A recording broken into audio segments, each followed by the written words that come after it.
पड़े आछि। जदि आपण माने एपर्यंत मो चैनल को सब्सक्राइब करि नाहंती तेबे सब्सक्राइब कर दियंतु एवं मो रेसिपी गुडी को भलो लागुथिले लाइक कमेंट शेयर निश्चय करंतु। तेबे चलंतु देरी न कर स्टार्ट करिबा आजिर रेसिपी।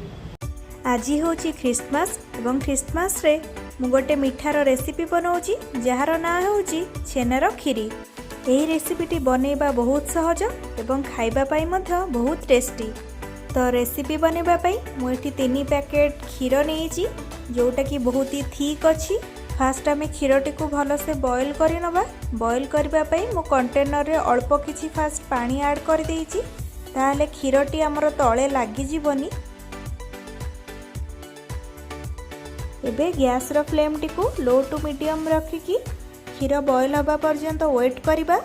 खीरी बनैबा पाई मु एठी गोटे बड़ कप चीनी नेइची। जेहेतु आज छेनार खीरी बनाऊँगी सेथि पई हमर पनीर तो निहाती दरकार। आपण माने चाहिले घरे छेना काटिकी मध्य ए खीरी रे ऐड करि परिबे। मु एठी 500 ग्राम रो पनीर नेइची जोटा को कि मु छेना आकार रे यूज करिबी। एबे पनीर गुडी को पूरा छोट छोट पीसेस रे कट करि नउची। तो एबे देखंतु मु केते छोट छोट पीसेस रे पनीर गुडी को कट करि नेइची। एबे मु उषुम पानी रे एई पनीर गुडी को ऐड करिबी। ता द्वारा पनीर गुडी को बहुत ही सॉफ्ट हे जिवो। एबे देखंतु हमर क्षीर मध्य बॉईल हवा स्टार्ट कर देइची। मझिरे मझिरे एमिति आसिकी घांटुथिबे नहले क्षीरटी तळे लागि जाई पारे। एबे मोर गैस रो फ्लेम टी पूरा लो अछि। एही परि भाबरे मु क्षीर को 2 घंटा बॉईल करि नेबी। ता द्वारा क्षीरटी पूरा थिक हे जिवो एवं खीरी पाई पूरा रेडी हे जिवो।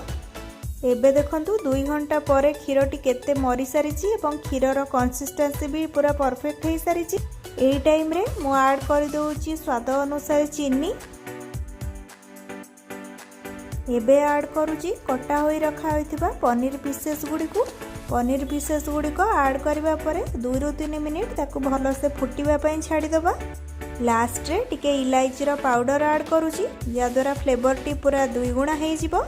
एबे हमर प्रस्तुत हे गला गरमा गरम छेनार खीरी। एबे खीरीटी को भलो से ठंडा हेबा पई छाडी देबी। ठंडा होई जिबा परे 2 ରୁ 3 घंटा फ्रिज रे रखि सारिबा परे आपण माने ए खीरी को टेस्ट करि परिबे। आशा करूची आजिर रेसिपीटी आपण मानकु भलो लागिथिबो। आपण माने मध्य घरे छेनार खीरी ट्राए करंतु एवं फैमिली मेंबर को सहित एंजॉय करंतु। रहुची पुणी देखा हबो नेक्स्ट वीडियो रे।